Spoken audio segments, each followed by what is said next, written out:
Hey everybody, welcome to the Art of Relationship Show. I'm your host, as always, Greg Dudzinski, fully licensed professional counselor, relationship, marriage, and sex specialist. That's what I work with mostly. I do individuals as well, and I'm trying a new time, 8 p.m. Wednesdays instead of noon, to get more people involved to make a lively, more active show, if you will. Not only that, but to get more Q&As, and my main thing is to help as many people out there as possible, okay? That's been my main focus, my main goal forever. I've been doing this as a couples therapist for over 21 years now. It's been a long time, so make sure you join in, throw your questions and comments out there, and I want to answer as many questions out there as possible from a professional stance. And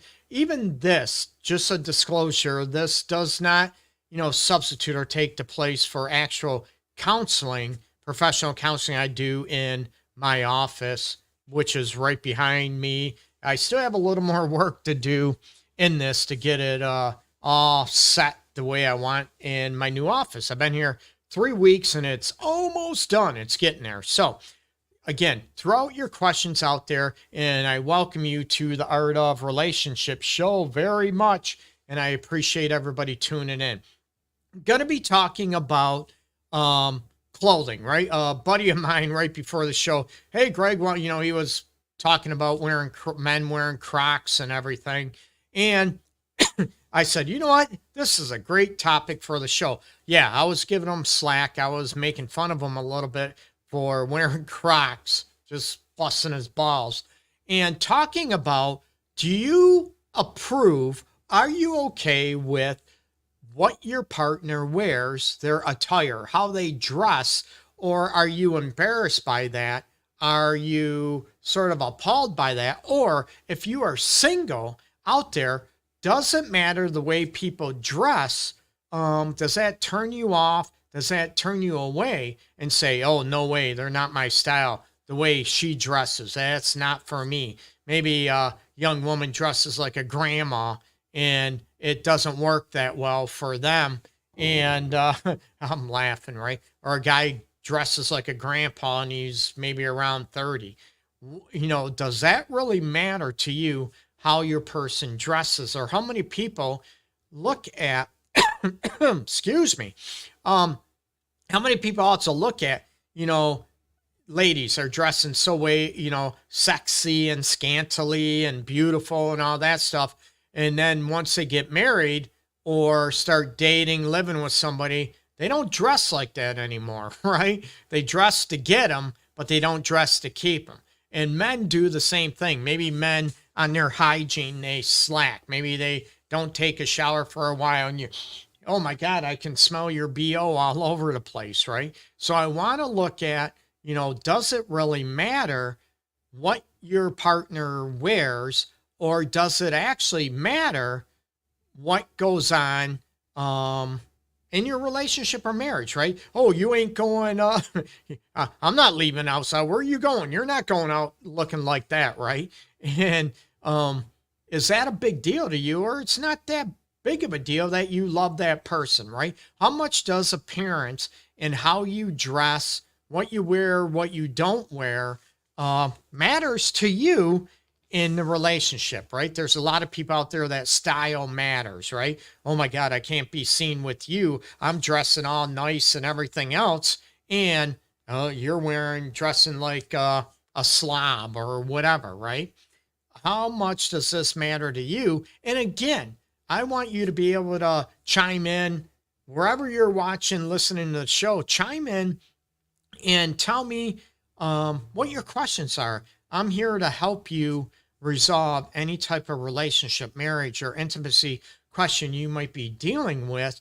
And it's very, very difficult. And I tell people, seeking couples counseling, seeking any type of counseling takes a lot of guts, takes a lot of courage, and it doesn't have to be that difficult at all. There's a lot of stigmas, a lot of myths out there about seeking help, and it can be difficult. It can be scary, okay? So I want you to be able to understand, to be able to feel safe, to take that leap, to be able to get help, and hopefully can help resolve and make your life a lot healthier and a lot better, a lot less stressed, and how you can manage life. Because we all know, I know, that life can be difficult at times.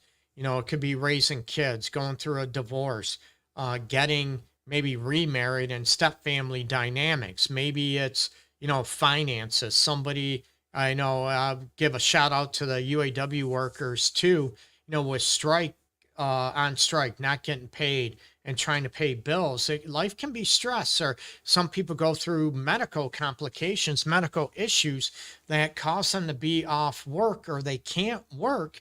And, my heart goes out to you, and it's very, very difficult. Okay. So throw your questions out there down below, and I'll do my best to answer them. And like I said, a disclosure is that my advice here is not going to take the place of actual professional counseling like you would have in my office, or, professionally legal as far as virtual sessions as well. Maybe you've been through a challenge in your life that has been very difficult, very traumatic. I deal with rape survivors, sexual abuse, emotional abuse, that type of situation, physical abuse, definitely. And it's not that easy to be able to manage and try to go after it. And make sure you show this, right? You share this on your timeline, share this on your pages, people. I want to try to bring in as many people as possible. And, with it being 8 p.m. this evening. So I appreciate everybody tuning in right now. So come on, give me your questions about maybe battles you're going through. Maybe, like I said at the top of the show, doesn't matter what your partner or potential partner dresses like. Is that important to you because of embarrassment? Because, oh my, no one's going to be seen with me looking like this, looking like that. And that type of ordeal. Is it a big battle for you? Is it a right or wrong? Let me adjust. Let me adjust the mic. Want to make sure it's setting up okay for people can hear me okay. We'll see. Hopefully it'll work. Sorry about that, people. So not only dealing with that, maybe how you dress, how you appear. Maybe one of you is a clean freak, very tidy, maybe OCD, and maybe your partner might be a little bit, how can I say this? Maybe not so tidy, maybe not so clean. So looking at these elements and looking at these dynamics about what is going on in your relationship or marriage, and what challenges do you have? Maybe it's a situation where one of you craves intimacy, sexual intimacy, and the other one just, could care less about it. And I deal with that a lot. And I deal with individuals that are battling. Maybe their partner doesn't want to seek couples counseling, doesn't want to work or try to evolve or grow. And it's very difficult. And then you're left with decisions. Do you stay miserable and unhappy, or do you, try to find happiness away from the meaning that it ceases, right? And also, what about healing from an affair? How many people out there have been cheated on, have been just battling that trust element and looking at what is needed to heal? And it can heal, people. Absolutely can heal. There has to be genuine remorse. I've talked about this almost on every show episode out there, that you can heal from a betrayal. It hurts. It's devastating, people. Believe me, I get you, but it can be healed. It does not always have to end or cause the demise of the relationship or marriage. We first have to know what was going on, what caused it, not condoning it, and then going after. There has to be genuine remorse and guilt And of course, a commitment not to do it again. Okay. So those are huge. Those are big factors that need to be in place. And what other challenges are you dealing with in your relationship? And what other challenges do you feel like you are battling that are going on? And the topic, going back to the topic of the show, is looking at, doesn't matter how you dress, right? I know it looks like I have a dress shirt on now, but I have jeans on. Usually when I see clients, I'm pretty chill, pretty comfortable. I'm not all too fancy that often at all. I want clients to feel comfortable and want to feel welcome and all this stuff. I'm not going to be hoity-toity in my appearance or in my how do I want to say it, in my presentation. There we go, as I trip over my tongue. So where is everybody at tonight, people? Where is everybody at? Hey, Chris, what's going on, man? I appreciate you joining in. And it looks like Jen is joining in too. So hit me up what your questions are. Peace. I appreciate you joining in. And tell me, I'd love to hear what your questions, what your comments are when it comes to your relationship challenges. And hit me up, and I want to do the best I can. And I know I keep repeating myself. It seems like I'm repeating myself. Not at all. But how many people out there, what are your taboos, if you will, about dating somebody, about maybe you're marrying somebody and they stop taking care of themselves. Hey, Lexi, hey, what's going on? And, maybe they stop taking care of themselves, grooming. Maybe they're not, shaving as much as they used to. Maybe they're not taking care of the beard that maybe some women love. Maybe they're not, maybe getting clean shaven like my bald head right here. So hit me up. Is it a big deal to you how your partner dresses, how they don't dress? And also, what are you battling in your life, in your relationship, and what is going on, in your marriage, in your dating life? I want to be able to help. So throw out your questions.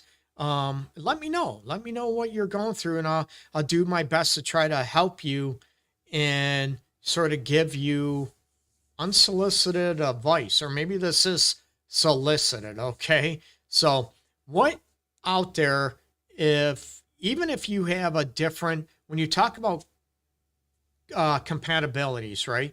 And I talk about most people in relationships or that are looking for love, relationships, or marriage.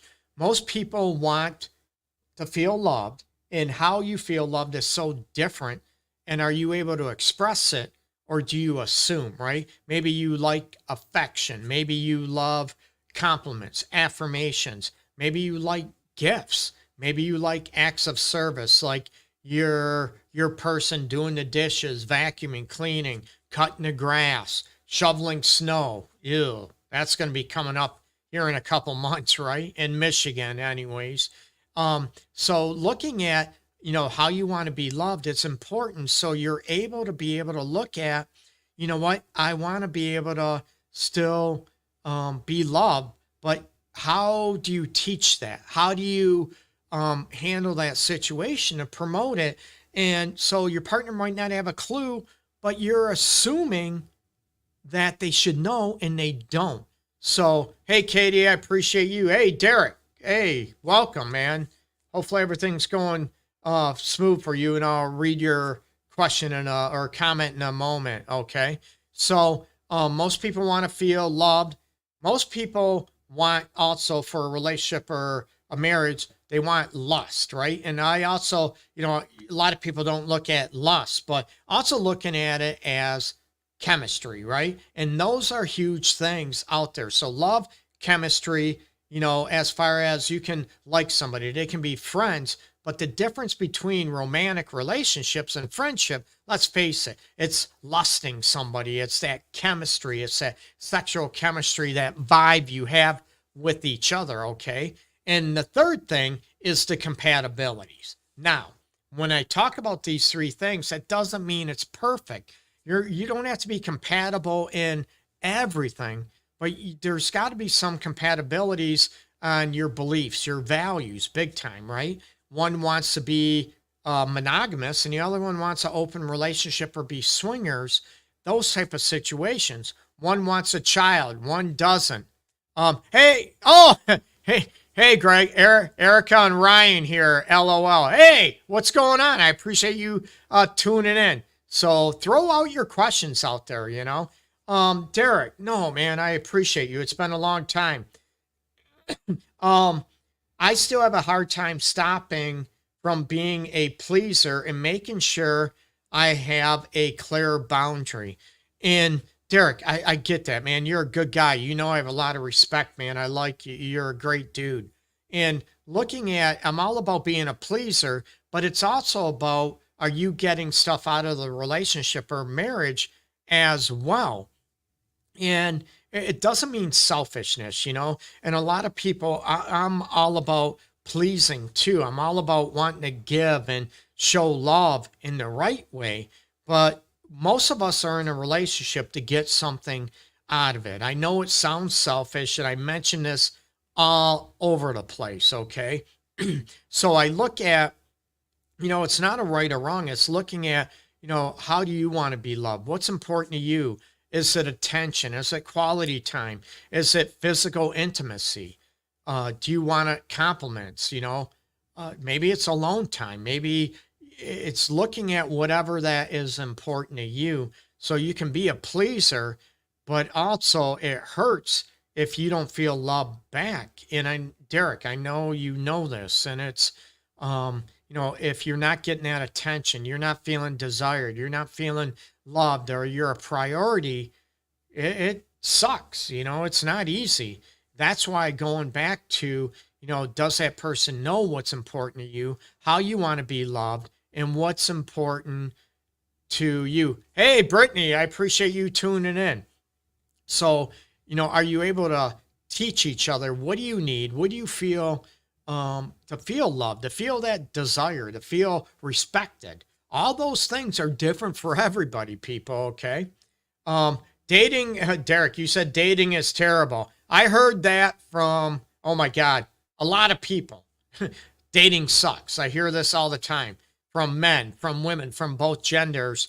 And it's not easy. It's not, but first you have to look at what are you looking for and what is going on. Hey, everybody, make sure you share this on your timeline or on your page. I want to, you know, bring as many people as possible in and answer as many questions as I can about, you know, if you're running through relationship, dating, marriage, intimacy, challenges, and I want to do the best I can to help. And I am fully licensed in the state of Michigan as a licensed professional counselor, and I'm a relationship and sex specialist as well. Okay.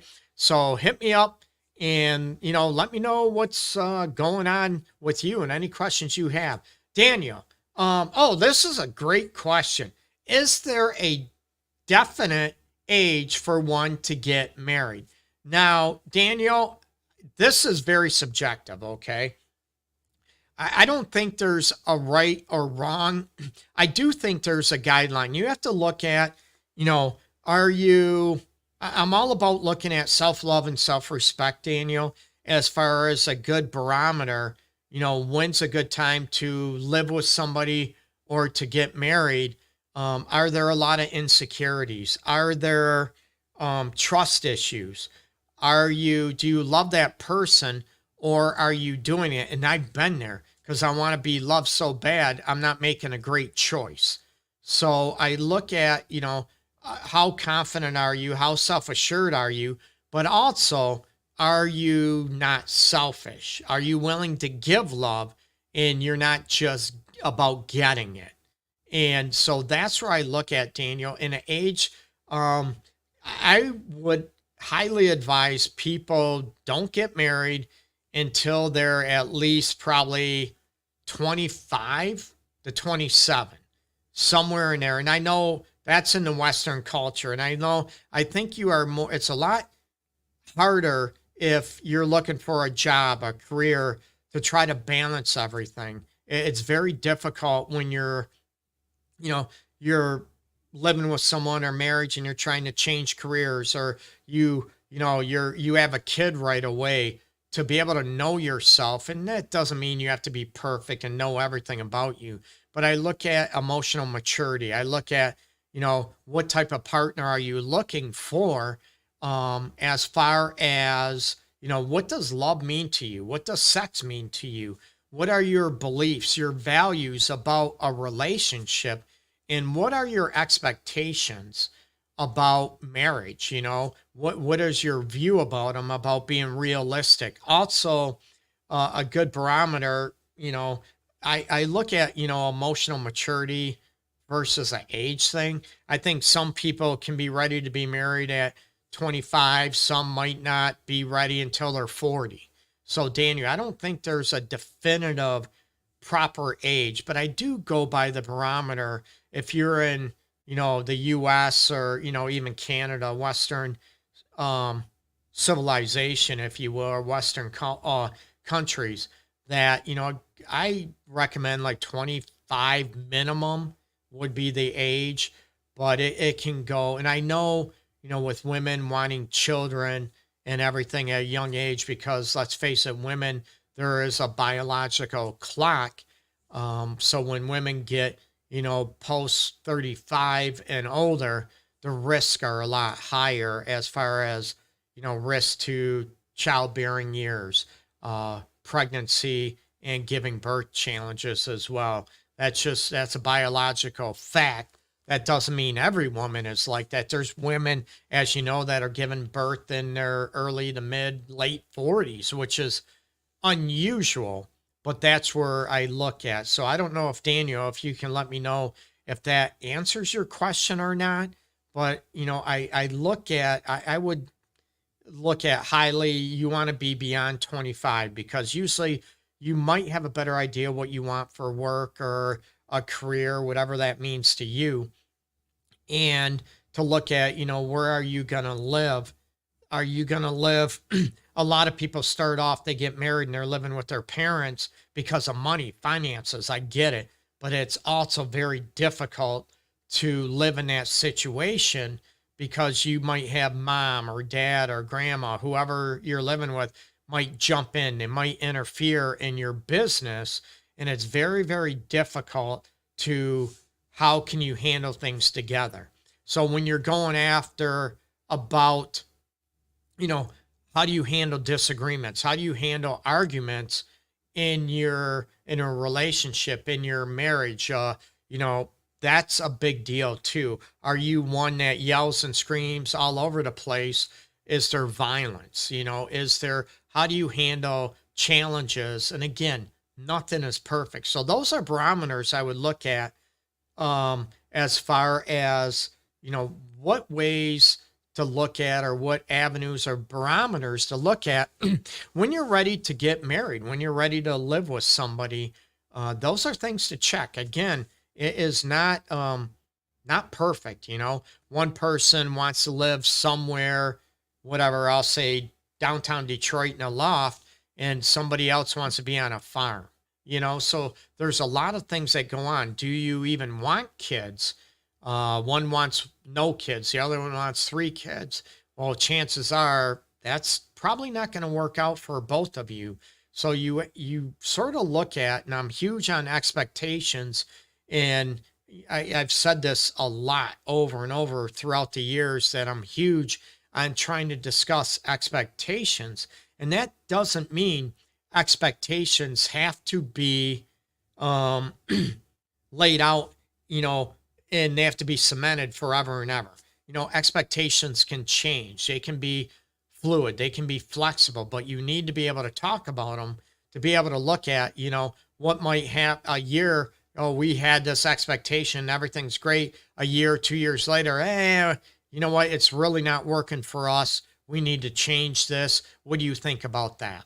So those are huge things that are going on, that I recommend looking at. And I do a lot of premarital counseling too. And most of it is the couple they've been engaged, they live together, they're looking at getting married, and there's usually a problem, right?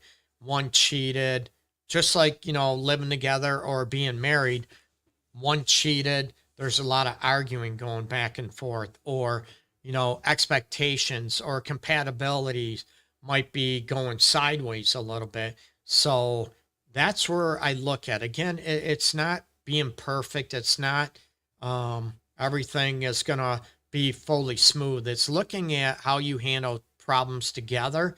Those are huge. That's a big deal. And learning to know what is a big deal versus what is not a big deal to each one of you. It's even looking at, a lot of people, their partner you might think, oh, why are you tripping? Why are you angry, mad, upset? That's not a big deal, but it's a big deal to your person.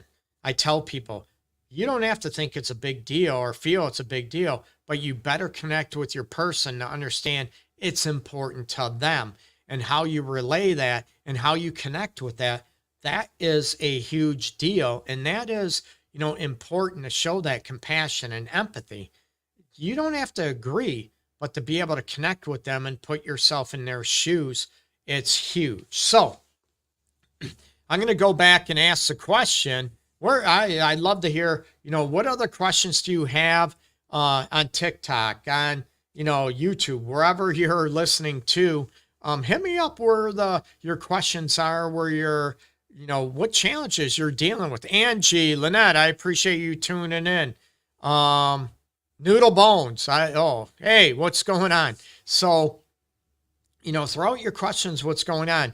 And going back to my original question that a buddy of mine were talking about a little bit before I went live, doesn't matter how your person dresses. Is that a deal breaker, or are you always trying to get your lady to dress a certain way, to look more pretty, sexy, whatever that means, or you're trying to get your man to stop just wearing shorts, or stop just trying to wear gym shorts, or, gym pants, that type of thing. So I look at, I've been trying to work on this forever and they still don't wear. Do you look at, hey, you know what? This might make my person happy if I dress like this once in a while. I can do that. See, it's a give and take. It's not a battle. A lot of people will look at, oh, I'm not going to be told what to do. I'm not going to be controlled like you're my mom or you're my dad. It's not about that. There are those situations. Don't get me wrong. I don't ever promote anyone being a control freak. But those are things that, hey, can you do that for each other, right? It's that ebb and flow, that give and take, the way you start showing each other, hey, you know what? I like you. I love you enough. I can do this for you.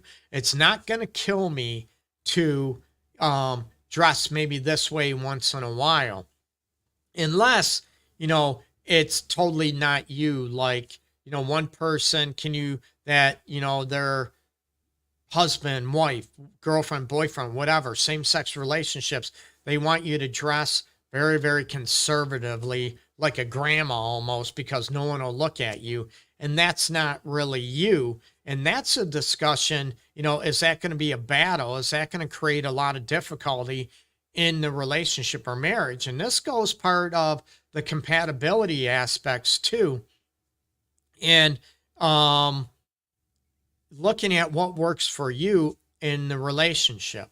So tell me, people, what do you look for? What are your expectations for a happy, healthy relationship, right?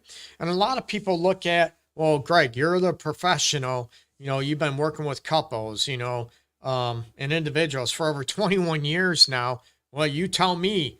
I said, no, I know what works for me, but I want to know what you're looking for, and I can help you. I can tell you what definitely doesn't work, what won't work: yelling, screaming, bashing, being violent with one another, not showing each other you care, not showing each other you show each other respect, and you care how you affect one another. That, I can tell you, will destroy your relationship. That will destroy your marriage most times, okay? And I dealt with people. Okay. Hey, Alex, what's going on? Why have you chosen your career over your health? You know what? This is a good question. And this is, that's a big deal, right? And this could be, it could be whatever is important to that individual. Like you said, why have you chosen your career over your health? And you're able to look at, and this is subjective, right? You could look at, I'm blue collar too. I worked at Chrysler, UAW. I was a factory rat for a long time too. And I've been doing this, like I said, counseling bit after grad school, residency, all that stuff for over 21 years now. So I look at, some people are afraid of change, right? Some people feel like I'm stuck because I have to pay the bills. I have benefits. I have all this stuff going on. Hey, Boots, what's going on? So a lot of people might, health, they might bust their back. They might physically grueling career, and they're afraid to make a change because they're stuck, right? I have these bills to pay. I got to pay dinner. I got to pay, put food on the table, pay for healthcare bills, buy the kids clothes. I get it. It's scary. I've been there. So a lot of people might look at that. They might choose a career over their own health, emotional, mental, psychological, or physical health because of maybe insecurities as well. So there's a lot of things that go on or go into the mix. So, hey, if you're listening, please share the video. Let me know. Share it on your timeline, your page. I'd love to answer as many questions as possible out there. So throw your questions at me. So, a lot of people look at, marriage, relationship are, it's a lot of work. It can be if you all battle each other, and it is work, but I don't want it to be work 24/7 because that's going to be miserable, right? But you look at how you handle difficulties, how you handle challenges between one another. That's what's crucial, right? If one of you feels a certain way, let's say you don't feel loved, you don't feel respected, you feel maybe disrespected, you don't feel desired, and are you able to talk to your partner, bring this up and say, hey, I don't feel this ever? And that'd be great if your partner to be able to go after the situation, in the situation to be able to look at, hey, I want to know why you don't feel loved, respected, desired. What can I do differently? But you have to look at it. It sounds simple, but it's a lot more in depth with that. Ligma mentioned, sorry, not to offend you, but are you trans? No, I am not trans. I respect transgender, but no, I'm not trans. I definitely identify as a cisgender, biological, emotional, mental, male, man, if you will. So I don't think I've ever been asked that question before. So, no, ask away. I'm honest. I don't get offended that much at all. So that's where I want to look at those situations and what is looking at, what is happening to those elements. Okay. So I'm huge at looking at what is happening, what is going on in those situations in your relationship and in your marriage and intimacy level. What is happening and what is going on that can be helpful for you, right? I want people to feel more connected. I want people to feel a lot more, be able to talk about anything, emotionally safe in a relationship where you can talk about anything, no matter if it hurts your feelings, brings up insecurities, or creates anger. Oop, got an itch. Sorry. But I want you to be able to look at those situations to be able to, work through them, work together as a team. And the biggest thing to do that, is to be able to look at and show each other, hey, I notice, I want to know what you're feeling. I want to know what you're thinking. That doesn't mean we have to agree, but I care. Hey, why are you upset? Why are you hurt? What's happening? And a lot of people get defensive, right? A lot of people, their ego and their pride get in the way, and they start, telling their person, well, you shouldn't feel that way. Why are you mad? Why are you hurt? You shouldn't be hurt. And that shows your person that you really don't care. Not that you don't, but I'm telling you, your intent might not be that.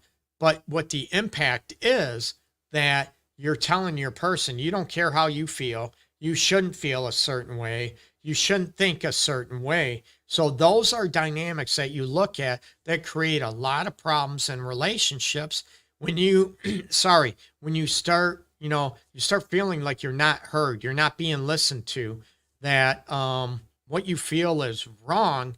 We want to feel validated. We want to, hey, I get how you feel. I get why you're mad. Tell me, what can I do differently? What can I improve on? That would be great. That would be a lot easier, right? And that doesn't mean you have to agree all the time. That doesn't mean that, I respect what you believe. I respect what you feel. That doesn't mean you have to agree with them, but you can connect with them. A lot of people will go after their intent versus their impact they have. I tell people that know me, I love joking around. I love being a smart ass, but I never, ever want to disrespect anybody. I never, ever want to offend anybody. So, I was only joking. Get over it. I was only joking. You shouldn't be hurt. No way. That's disrespectful. You get me? We have to go after the impact. I'm so sorry I hurt you. I'm so sorry I made you upset. I'm sorry I disrespected you. Then we can go, I was joking, but that doesn't matter. What matters is how I disrespected you, how I made you feel. Okay. So that's huge when we need to go after it and we need to understand our impact. I want to know, hey, couple earlier today about, hey, I felt disrespected. We'll use that one out there. I felt offended.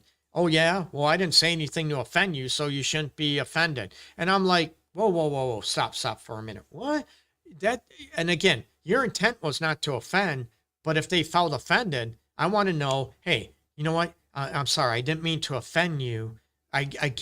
Tell me what I did to offend you. I wasn't trying to offend you. So that's where I want you to be able to look at hey, what did I do to offend you? And then we can say, it wasn't my intent. I wasn't trying to do that. To be able to connect with each other. And it's not a battle. It's not a right or wrong. Instead of, I didn't mean to offend you, so you shouldn't be offended. Or I didn't mean to disrespect you, so you shouldn't be disrespected. And we're like, what? What's going on? No. So that's where we need to be able to look at and to be able to understand that, we want to connect with that person. And that will make relationships in your marriage a lot better and a lot easier when you go from that perspective, okay? Like I said, compatibilities are huge, expectations are huge. But again, that doesn't mean every relationship or every marriage could be or should be saved. Not at all. It's very difficult when there's, say, domestic violence situations that are ongoing. Okay. Derek, I had an issue that in the moment I didn't speak up, but after processing for an hour or so, I then spoke up. That's okay. That's fine.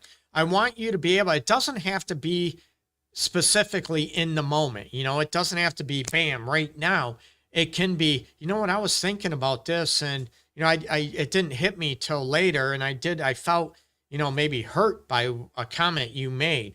I felt maybe disrespected what was happening, what was going on. Okay. You were thinking, Maureen, you were thinking what? I'm sorry. If you can clarify, that would be terrific. So, that's where those other things, I was thinking after a while, it didn't hit me after we were talking, like Derek said, in the moment, I didn't feel a certain way, but after I stepped away, I thought about it and I was thinking, man, I felt disrespected. I felt, I felt that hurt. I felt whatever by what you said. So I want to bring it up. I mean, I did feel disrespected when you said this or that. So hopefully, Maureen, hopefully that helped. And I appreciate that when you said about the context. Hopefully that brought clarity. Derek mentioned about, he felt a certain way after a conversation. It was like a hour later, and then he might have felt hurt, disrespected, whatever. And then he brought it up. Like sometimes, we might feel something in a minute, or it might not hit us right away until we, walk away, and then we start thinking, we're like, you know what? I felt this way. I felt that way. So that's where I would go with that level. Okay. Boston Bruin, just wanted to say I'm proud of you, man. No, I appreciate you. Peace and love to you out there. Yes, I was a big people pleaser, and I have a hard time speaking up for myself. I think a lot of, and I respect that, man. And I know, Derek, that, and others listening that they have a hard time speaking up because they don't want to hurt another person's feelings. They don't want to piss them off. They don't want to cause an argument. And I understand that. Okay. And that's where I don't want those elements and those aspects to be able to look at. So they keep, they want to avoid any type of conflict at all. So that I tell people, I get it. I understand it. It's not healthy because you have a right to feel what you feel, number one. And I'm all about self-love and self-respect to be able to voice, hey, you know what? I don't want to feel disrespected. I don't want to feel used. I don't want to feel manipulated, or, I don't want to feel unloved. And I feel this way. And it's very difficult because if we bring it up and it causes an argument, or what happens if that person says, I feel unloved, and that person says, so I don't care. It hurts because if you love somebody and they don't love you back, it's hard to understand, or, broken hearts are the worst. That's why I do this. That's why I'm looking at what is happening, what is going on, and why would you want to be with someone that don't love you, or doesn't desire you, or doesn't respect you? And, I tell people logically in our brain, it's easy to process, right? But our heart and soul, it hurts, it rips, and all our insecurities come up. And that's where I want people to be able to work on their self-love and self-worth, to be able to look at, I have a right to have a voice, to have, what I feel, what I think, to be heard. That doesn't mean I want to, have to be agreed with all the time, but to feel validated, to feel understood. And those are huge issues. Okay. So, I appreciate it. And I love this 8 o'clock time slot. You can message me, throw the comments on, wherever you're listening, throw the comments on if the 8 p.m. Wednesday work well for you. And I appreciate everybody joining in. As you can tell, my voice is shot. I feel like I'm going through puberty again, but no, I'm not. It's been a long day seeing couples in my office right behind me. So throw out your questions. You can you can check out my website, theartofrelationships.org. I do have a few courses out there, Healing After an Affair, 28 Days to Ignite Your Relationship. And I do have a premarital course as well. They're reasonable. They're not expensive at all, people. I want to help people. That's my passion. I want to help people feel better about themselves in a healthier way, to promote self-love, self-respect, and of course, to have the relationship or a marriage that you've been, craving, that you've been looking for. And, realistically, absolutely, not about being perfect, but to be able to go after it and to be able to obtain it and to keep it, okay? And to be able to be self-reflective and be able to have the confidence to be able to own, hey, you know what? I messed up, I screwed up, and I'm not going to do it again. To be able to own what we do, or look at how we make our person feel, is crucial, okay? So peace and love to everybody out there. And again, thank you so much for joining in.